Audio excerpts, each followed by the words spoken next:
अकोला तालुका पातूर सावरगाव लाजिरवाने निष्पाप लोकांवर अत्याचार केल्याप्रकरणी 60 वर्षीय गुंड जागराम आडे याला अटक। Maharashtra Akola reporter Ganesh Wadekar, Chanakya news channel India Akola. Akola जिल्ह्यातील पातूर तालुक्यात चन्नी पोलीस ठाण्याच्या हद्दीत एका 10 वर्षाच्या मुलीवर अमानुष अत्याचार करणाऱ्या आरोपीला पोलिसांनी अटक केली आहे। आरोपीची ओळख जागराम आडे वय वर्ष 60 अशी पटली आहे आणि या घटनेनंतर आरोपी फरार होऊन जंगलात लपून बसला होता। स्थानिक गुन्हे शाखा LCB आणि चन्नी पोलिसांनी संयुक्त शोध मोहिमेत त्याला आडेगावच्या जंगलातून पकडला आहे।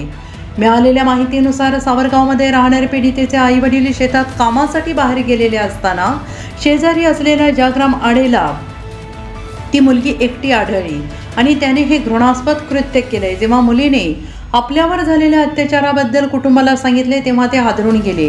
5 मे रोजी चन्नी पोलीस ठाण्यात आरोपी विरोधात विविध कलमांखाली गुन्हे दाखल करण्यात आले होते। अर्ज दाखल होताच आरोपी गावातून पळून जवळच्या घनदाट जंगलात शिरला।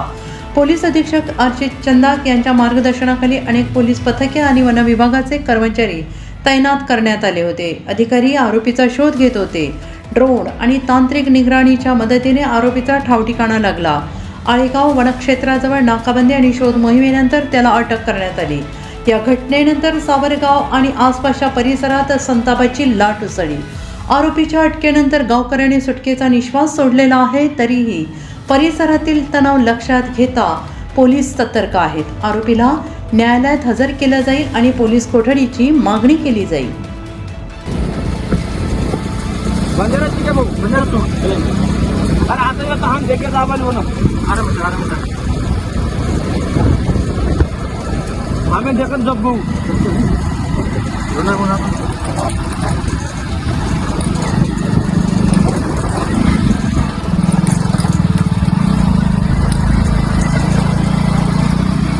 आगे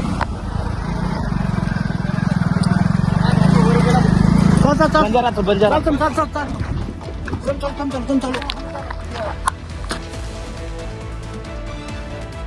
पोलीस स्टेशन अंतर्गत सावरगाव इथे एक अतिशय दुर्दैवी घटना घडली होती, ज्याच्यामध्ये एक 10 वर्षाची मुलगीवर एक 60 वर्षाचे नराधमाने एक अत्याचार करण्याचा एक माहिती आम्हाला भेटली होती। 7-8 वाजता रात्री ते पोलीस स्टेशन आले होते। 2-3 तासात FIR दाखल झाला होता, परंतु आरोपी FIR दाखल करण्याच्या पूर्वीच पळून गेला होता। तिथे एक खूप मोठा जंगल होता आणि असे मोठे जंगलमध्ये आम्ही एक मोठी शोध मोहीम राबवली होती। ह्या शोध मोहीममध्ये आमचे 105 कर्मचारी, आमचे 5 पथक, SDPOचा पथक, LCBचे 2-3 पथक, आमच्या पोलीस स्टेशनचा पथक, डिव्हिजन लेवलचा पथक असे आमचे पथक होते। तसेच ड्रोन कॅमेरे आम्ही जवळपास याच्यामध्ये 4 ड्रोन कॅमेरेचा वापर केलेला आहे। 2 BDSचे आमचे पथक आले होते आणि 2 दिवसची मॅसिव्ह सर्च ऑपरेशन नंतर जंगलमध्ये हे आरोपी आज स्थानिक गुन्हे शाखाचे आमच्या पथकाने ताब्यात घेतलेला आहे आणि याचा आम्ही अटक करत आहोत।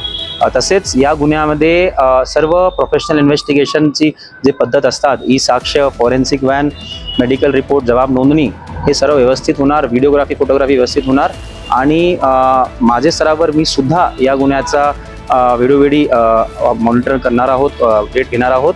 आमचं अशी आम्ही एक टाईमलाईन ठेवली आहे की 30 दिवसात आम्ही याची चार्जशीट कोर्टामध्ये पाठवणार आहोत, जेणेकरून हे नराधमाला कोर्टामार्फत कठोर से कठोर शिक्षा होईल आणि एक समाजामध्ये चांगला मेसेज जाईल। धन्यवाद।